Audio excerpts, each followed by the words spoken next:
नमस्कार दोस्तों, मैं राजेश भारत और आप देख रहे हैं हरियाणा टूडे। भारत सबसे युवा देश है। अगर आज भारत की जनसंख्या के हिसाब से देखें तो 66% जो लोग हैं वो युवा हैं इस देश में। अलग अलग तरह की भारत जो है समस्याएं झेल रहा है, चाहे वो बेरोजगारी हो,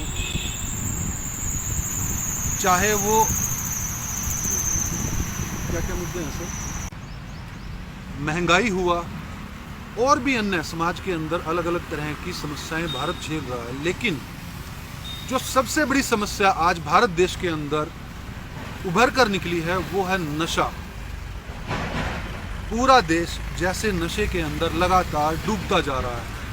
खास तौर पर युवाओं की बात करें तो युवा जो है वो लगातार नशे के कारोबार के अंदर उलझता जा रहा है, डूबता जा रहा है और युवा जो है इस देश का लगातार नशे की गिरफ्त में आता जा रहा है। और अगर हम अभी पंजाब के इलेक्शन की बात करें तो चाहे आम आदमी पार्टी हो, चाहे कांग्रेस पार्टी हो, चाहे भारतीय जनता पार्टी हो और भी कितनी पार्टी हो, उनका मुख्य जो मुद्दा रहा वो नशे का कारोबार बंद करने का ही रहा। और अगर हम पिछले 5 साल की पंजाब की बात करें तो वहाँ पर नशे की गूंज जो है वो पूरे पंजाब के अंदर लगातार गूंजती रही। और अगर आज हम हरियाणा की बात करें, पंजाब से जुड़ा हुआ राज्य हरियाणा की बात करें तो हरियाणा भी जो लगातार नशे की गिरफ्त में आता जा रहा है। और अगर मैं एक डाटा की बात करूं तो आज के समय में पंजाब से जो ज़्यादा नशा है वो हरियाणा के अंदर खपाया जा रहा है। आज इस नशे के कारोबार के ऊपर ही हम बात करने के लिए फिर से हमारे साथ जुड़ रहे हैं एक प्रतिष्ठित समाज सेवी श्री दयाल जी, और उनसे जानेंगे, क्योंकि मैं बता दूं दयाल जी काफ़ी समय से सामाजिक उत्थान के कार्यों में जुड़े हुए हैं और साथ साथ राजनीति पर भी अपना ध्यान रखते हैं और राजनीति के अंदर भी जो सेवा का काम है, जो सहयोग देना होता है वो देते हैं। और अभी पंजाब के अंदर भी वो ग्राउंड पर काम करके आए हैं और उनसे जानेंगे, क्योंकि नशे का जो मुद्दा है वो आज पुलिस इससे परेशान है, परिवार इससे परेशान है, खुद शायद युवा भी परेशान है। एक तरफ हरियाणा सरकार जहां पर स्कूलों को बंद रखा लेकिन ठेकों को खुले रखा, शराब का कारोबार भी जो है वो लगातार सरकार चाहती है बढ़े, और दूसरी तरफ सरकार ये चाहती है कि नशे के ऊपर अंकुश लगाए। तो ये डबल जो मानसिकता है सरकारों की, इसके बारे में भी चर्चा करेंगे। और पहले दयाल जी, आपका बहुत बहुत स्वागत है हरियाणा टुडे में एक बार फिर से। और आप बताइए कि आप नशे के बारे में क्या सोचते हैं, जो कि देश के अंदर सबसे बड़ा मुद्दा जो है वो बन के उभर रहा है। नमस्कार दोस्तों, आज देश में देश के जो युवा हैं हम उनकी बात करेंगे, देश का जो भविष्य है हम उनकी बात करेंगे, राष्ट्र का जो भविष्य है हम उनकी बात करेंगे।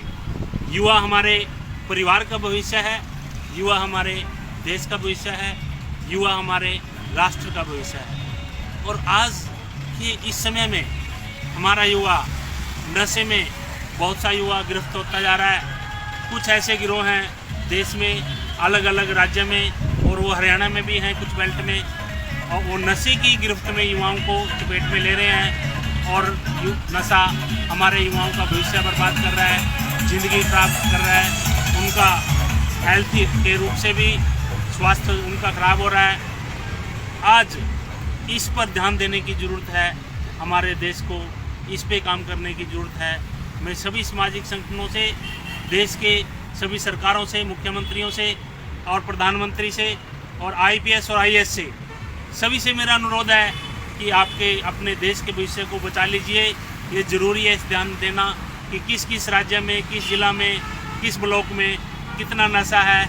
और ऐसा भी सुनने में आया है कि जो हमें कभी सुना नहीं था कि हरियाणा में और कुछ अन्य पड़ोसी राज्यों में एक चिट्टा का नशा है, कहीं गांजे का नशा है, कहीं फीम का नशा है, कहीं नए नए नशे आ रहे हैं। तो ये देश के लिए अच्छी चीज़ नहीं है। हम एक युवा से मेरी अपील है कि जिस माँ बाप ने आपको बड़ा किया, जिस माँ बाप ने आपके माँ ने जन्म देने से पहले ही आपके भविष्य के बारे में सोचना शुरू कर दिया, उसने आपको जन्म दिया, बचपन से आपको पाल पोस कर बड़ा कर दिया, तो उसको ये था कि इसका जीवन अच्छा रहे, हमारा भी जीवन इससे जुड़ा है, और ये हमारा नाम रोशन करेगा, देश का नाम रोशन करेगा। और वो युवा जब नशे की गिरफ्त में आ जाता है तो उसकी माँ के आंसू, उस माँ के आंसू कौन पूछ सकता है? उसकी माँ की जो दर्द है, उसके आंसू जो निकलते हैं, क्या उसका हमें कभी आभास है? उस युवा को कभी आभास है? एक बहन जो उस भाई की बहन है, उसके आंसू जो निकलते हैं उसके दर्द में, उसकी पीड़ा में कि हमारा भाई नशे करता है, तो क्या उस युवा को कभी आभास हुआ? एक बाप जो उसको सब कुछ करता है, सारी दुनिया से उसके लिए कहीं ना कहीं रोजगार में, धंधे में दिन रात वो संघर्ष करता है, दिन रात वो मेहनत करता है, दिन रात वो कड़ी मेहनत से गुजरता है, दिन रात वो स्ट्रगल करता है, तो उसके आंसू निकलते हैं। तो कहीं माँ के आंसू, कहीं बाप के आंसू, कहीं बहन के आंसू, कहीं बुआ के आंसू, तो देखिए साथियों, कहीं दोस्तों के आंसू। तो मेरा देश के युवा साथियों से अपील है कि आप इस नशे के कारोबार से बचिए। और ऐसे गिरोह देश में हैं जो नशे का कारोबार करते हैं, पैसा कमाते हैं। देखिए, पैसा तो हम व्यापार में भी कमा सकते हैं, पैसा हम अच्छे कामों में दूसरे काम करके भी कमा सकते हैं। कोई होटल खोलता है, कोई रेस्टोरेंट खोलता है, कोई फ्रूट का काम करता है, कोई सब्जी का काम करता है, कोई खेती का काम करता है। तो अनेक हमारे पास अनेक साधन है पैसा कमाने के लिए। तो मैं ऐसे कारोबारियों से जो इतने गंदे काम करते हैं, युवाओं से खिलवाड़ करते हैं, देश के भविष्य के साथ खिलवाड़ करते हैं, उनको भी आगाह करना चाहूँगा कि आप पछताएंगे। अंत में आपको इसका कुछ अच्छा नहीं होना आपके लिए भी। और देश के युवाओं से मेरी अपील है कि जागिए, अभी समय है आपके पास जागने का। इस नशे को छोड़िए, और ये जिस भी तरह का नशा है आप इसको छोड़िए। ये आपका फ्यूचर ख़राब कर रहा है, आपके परिवार को बर्बाद कर रहा है, ये देश को बर्बाद कर रहा है। अभी सरकारों को इन नशे के कारोबारों को गिरफ्त में लेने की ज़रूरत है और युवाओं को जगाने की ज़रूरत है। सरकारों को इस तरह के इनाम निकालने चाहिए कि कोई नशे का कारोबार कर रहा है, यदि उसकी कोई सूचना देगा तो हम ये इनाम उसको देंगे, ये अप्रिसिएशन लेटर देंगे। इस तरह का भी काम करना चाहिए। और हमें ऐसा भी दिल्ली में सुनने में आया सोशल मीडिया पे कि ये एक बोतल कोई शराब की लेगा, एक उसको फ्री देंगे। ये अच्छी चीज़ नहीं है, ये किसी के लिए भी अच्छी चीज़ नहीं है, उन सरकारों के लिए अच्छी चीज़ नहीं है। तुम्हें इस तरह के काम करके पछताना पड़ेगा, तुम्हारे हासिल नहीं होगा कुछ। तुम क्या चाहते हो? ऐसा करके क्या मैसेज देना चाहते हो? अपने देश के युवाओं को क्या मैसेज देना चाहते हो? देश के भविष्य को क्या मैसेज देना चाहते हो? तो ये चीज़ें सब देश के लिए अच्छी नहीं है, सरकारों के लिए अच्छी नहीं है। तो मेरी यही अपील है सरकारों से, देश के IAS IPS से, कि वो सब चीज़ों के लिए काम करते हैं। अपने अपने जिन जिलों में कुछ डिस्ट्रिक्ट कलेक्टर है, या DC IPS है, SP है, उनसे भी मेरा अनुरोध है कि आप दूसरे कामों के साथ साथ इन नशे के कारोबारों को, इनको गिरफ्त में लें और जो युवा कर रहे हैं उनको भी प्रेरणा देने का काम करें। सभी सामाजिक संगठनों से और सरकारों से मेरी अपील है कि इसके ऊपर काम करने की ज़रूरत है कि हमारा देश का युवा ही नहीं रहेगा, देश का भविष्य नहीं रहेगा तो देश कैसे आगे बढ़ेगा। यही मेरा अनुरोध। जैसा कि अभी पंजाब के अंदर आप होके आए हैं, पंजाब के अंदर आपको क्या लगता है कि पंजाब से शुरू हुआ जो नशा, क्योंकि पाकिस्तान का बॉर्डर भी पंजाब के साथ जुड़ता है और ऐसा कहा जाता है कि पाकिस्तान से काफ़ी बड़ी जो खेपें हैं वो चिट्टे की, खास तौर पे जो डोडा, अफीम, इस टाइप का, या ड्रग्स हो गई, इस तरह की जो पाकिस्तान से जो है इस तरह का नशा जो है वो आता है। लेकिन पंजाब का जो युवा है, आप अभी कुछ दिन वहाँ पर रहे हैं, तो आपको कैसा महसूस होता है कि पंजाब पूरी तरह से डूबा हुआ है, या पंजाब का युवा अब थोड़ा निकल रहा है वहाँ पर, क्योंकि कांग्रेस की सरकार जिस तरह से रही है वहाँ पर, तो आपने क्या अनुभव किया? अभी हमने जो पंजाब में काम किया तो कुछ माताएं, कुछ बहनें, कुछ बुजुर्ग हमारे जो पिता समान थे, उनसे हमारी बातचीत हुई तो उसको लेके के पूरे व्यथित थे, दुखी थे कि जो नशे का जो कारोबार है, हमारे बच्चे हैं जो नशे की गिरफ्त में धीरे धीरे आ रहे हैं, भी सरकारों को इस पर अंकुश लगाना चाहिए। और नशा और बेरोज़गारी, दो ही मुद्दे हमारे वहाँ पे रहे। जहाँ भी जितने लोगों से हमने बात की, मीटिंग की, मीटिंग की, व्यक्तिगत तौर पे हम जाके मिले, तो ये चीज़ें उभर कर आई कि उन्होंने कहा कि हमारी बात सरकार तक पहुँचाएँ कि इन पे ऐसे जो कारोबार करते हैं उनको पकड़ो, उनको जेलों में डालो और हमारे बच्चों को इन चीज़ों से बचाओ। ये मेन मुद्दे। ऐसा आप जैसे हरियाणा के अंदर पिछले 7 सालों से भारतीय जनता पार्टी की सरकार है जो अपने आप को संस्कृति का रक्षक भी मानती है और बातें ऐसी देखने को मिलती हैं कि अपने माता का प्रचार करना है या संस्कृति को बचाना है। लेकिन मैं अभी कुछ टाइम पहले डाटा पढ़ रहा था, पंजाब से ज़्यादा खपत जो है वो नशे की, चिट्टे की खास तौर पर हरियाणा के अंदर हो गई है। तो इसको कैसा देखते हो? तो जो बेल्ट हमने भी यही सुनने में आ रहा है कि जो जैसे सिरसा बेल्ट है, अपना ये गुलाची का बेल्ट है, या फिर फतेहाबाद की बेल्ट है, तो हमें भी ऐसा सुनने में आ रहा है कि इन ऐसे शहरों में नशा प्रवेश कर चुका है, उसको रोकने की ज़रूरत है। और एक टाइम ऐसा आ जाएगा कि सरकार को बहुत सा अमला जमला सरकारी मशीनरी इस पर लगानी पड़ेगी। अभी समय है हमारे पास संभलने के लिए, अभी हम संभल सकते हैं। सरकारें अभी उतना ध्यान नहीं दे रही हैं जितना देना चाहिए। संस्कृति की बातें करना, देश के लिए बातें करना, देश हित के लिए बातें करना एक अलग चीज़ है, लेकिन उसके धरातल पे काम करना दूसरी चीज़ है। नहीं, जैसे आपको क्या लगता है कि सरकारों के पास सारा प्लेटफॉर्म है, सभी तरह की स्कीम्स हैं, लेकिन उसके बावजूद ऐसा लगता है कि सरकार और अधिकारी मिलकर पर्दे के पीछे इस कारोबार को बढ़ाने की कोशिश कर रहे हैं और युवाओं के साथ खिलवाड़ भी वही कर रहे हैं? क्योंकि पुलिस के पास पूरी CID होती है, पुलिस के पास अपनी टीम होती है, उसके बावजूद, और जहाँ तक हमने देखा है कि ये भी पता होता है कि यार ये बंदा ना ये काम कर रहा है एरिया के अंदर, और उसके बावजूद भी वो पकड़ा नहीं जाता। तो इसको कैसा देखते हैं कि क्या सरकारों की इच्छा शक्ति या अधिकारियों की इच्छा शक्ति ही नहीं है कि इसको ख़त्म किया जाए, या फिर वो चाह रहे हैं कि ये बढ़े? इसमें मैं कहना चाहूँगा कि ज़्यादातर मुझे नहीं लगता कि अधिकारी इसमें ज़्यादातर मिले हों।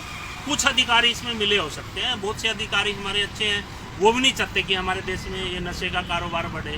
लेकिन बीच में देखो, प्रशासन में कोई एक व्यक्ति तो होता नहीं, बहुत से लोग ऐसे होते हैं कि जिसको जो पैसे के उसमें आ जाते हैं या आ रहे होंगे, तो ऐसा हो सकता है। लेकिन अच्छे लोग जो अधिकारी हैं वो मुझे नहीं लगता कि वो ऐसा चाहेंगे कि हमारे देश का विषय खराब हो और युवाओं का विषय खराब हो। वो चीज़ अलग है कि उस पर काम कर रहे हैं या नहीं कर रहे हैं। काम नहीं हो रहा है, यदि काम होना शुरू हो गया, उन्होंने ध्यान देना शुरू कर दिया, काम करना शुरू कर दिया इस दिशा में, तो हम इस पर कामयाबी हासिल कर सकते हैं। और आपको ऐसा लगता नहीं है कि जो नशे का कारोबार कर रहे हैं उनका सिर्फ मुख्य उद्देश्य है, उनके लिए इंसानियत कुछ नहीं है, उनके लिए समाज कुछ नहीं है, और एक ही उनके लिए रह गया है कि रुपया ही रुपया, फिर रुपया ही कमाया जाए, बस हम हमारे पास अंबार लग जाए, चाहे पूरा देश मर जाए।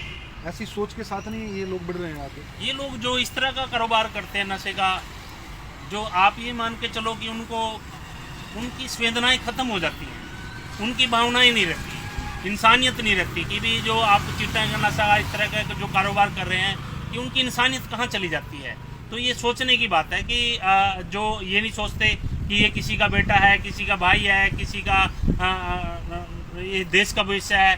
तो हमें ऐसे लोगों को ही पकड़ने की ज़रूरत है कि जिन लोगों की भावनाएं हैं उनको तो जगाने की ज़रूरत है कि वो भावनाएं जाग जाएं और इस नशे के कारोबार को कैसे ख़त्म करें। जिनकी भावनाएं मर चुकी हैं उनको पकड़ने की ज़रूरत है, उन पे कार्रवाई करने की ज़रूरत है। उनकी भावनाएं होती तो वो इस तरह का कारोबार नहीं करते। पैसे के लिए तो और बिजनेस, हज़ारों बिजनेस है देश में। विदेशों में जा रहे हैं बच्चे कारोबार करने के लिए, नौकरी करने के लिए देश में जा रहे हैं लोग। छोटे छोटे से बिजनेस खड़े करके करोड़ों हज़ारों करोड़ रुपए की कंपनियां बना ली हैं लोगों ने। तो बहुत बिजनेस हैं। तो मेरे उनसे भी अनुरोध है कि आप इस कारोबार को छोड़ के दूसरे कारोबार में आइए जो जिसमें समाज में इज्जत भी हो।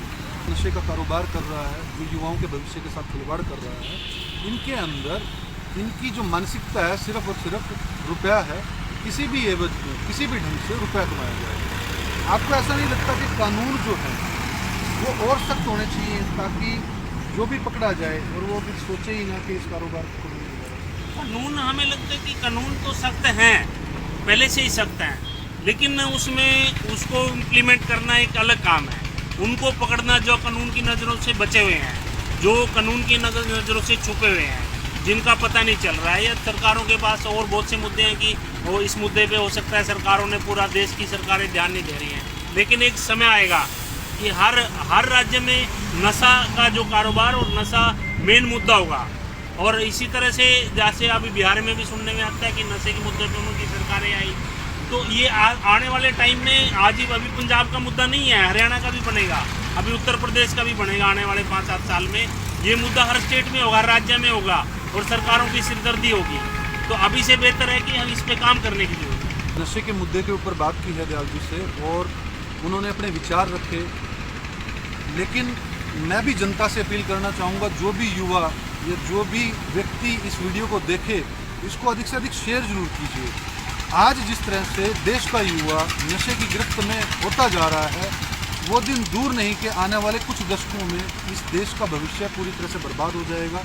इसके पीछे ये अंतर्राष्ट्रीय ताकतें हो सकती हैं, इनके पीछे सरकार की इच्छा शक्ति की कमी हो सकती है। सरकार को भी अपनी इच्छा शक्ति को बढ़ाकर